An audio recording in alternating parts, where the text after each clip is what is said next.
حلقة النهاردة هنتكلم فيها عن مسلسل فيجولانتي، وهو مسلسل أكشن قصير. المسلسل ده وأنا بتفرج عليه فكرني بالموسم الأول من جرين آرو، نفس الروح تقريبا. فكرة الشخص اللي بدأ يفقد الثقة في القانون وقرر إنه ياخد حقه وحق المجتمع بإيده. بطلنا طالب في كلية الشرطة، من خلال مأساته الشخصية ومن خلال تجربة عاشها وهو صغير بيعرف إن القانون إيده دايما مغلولة قدام الظلم، فبيبدأ ياخد خطوات عنيفة وقوية ضد كل واحد بيتسول ليه نفسه انه يظلم غيره. وزي كل الاعمال اللي بتتناول التيمة دي لازم يكون في دايما مقابل للشخص ده. احنا البطل بتاعنا يعتبر فارس العدالة السوداء زي باتمان زي جرين ارو، وفي المقابل هتلاقي دايما شرطي بيديك امل في فكرة ان القانون قادر يجيب لك حق، أو مؤمن إن القانون هو الحل الوحيد لأمان المجتمع. وفي مسلسلنا الشخص اللي بيلعب الدور ده هو شخص في البداية هيبان دايما إن هو الشرير، شخص عنيف جدا قوي جدا، يعتبر أصلا مشابه جدا في تصرفاته للبطل ولكن بطريقة مختلفة. إلى حد كبير جدا فكرتني الشخصية دي بشخصية الضابط رشدي في فيلم الجزيرة، تقريبا نفس الكونسبت، نفس الأفكار، نفس الطريقة، نفس المبررات. المسلسل بشكل كبير لطيف وبونبونايه كده تقدر تتفرج عليها في قعده او في قعدتين. والسبب الرئيسي ان انا عملت حلقه عن المسلسل ده هو نهايته. وانا بتفرج على المسلسل كنت بتوقع ان النهايه هتكون نمطيه جدا، انه في النهايه القانون هينتصر وان الولد هيعرف غلطه وخلاص كده توته توته فرجت الحبل. لكن النهايه كانت صادقه لابعد الحدود، وهو ده السبب الرئيسي اللي خلاني اعمل الحلقه دي. ان في النهايه مفيش حاجه هتتغير، القوي هيفضل قوي، الضعيف هيفضل بيتداس عليه. لكن هل المسلسل بعد ما انتهى ان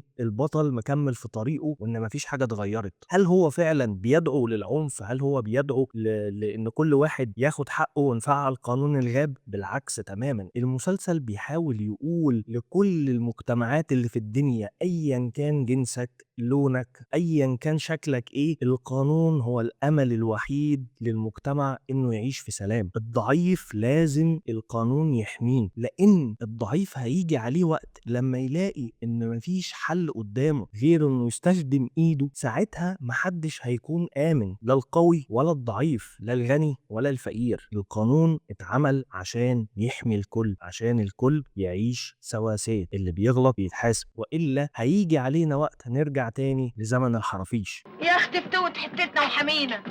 دي الحاره اللي ملهاش فتوه زي المره اللي ملهاش راجل، تبقى ملطشه للكل. اتمنى الحلقة تكون عجبتكم. كان معاكم نادر سيف الدين، سلام.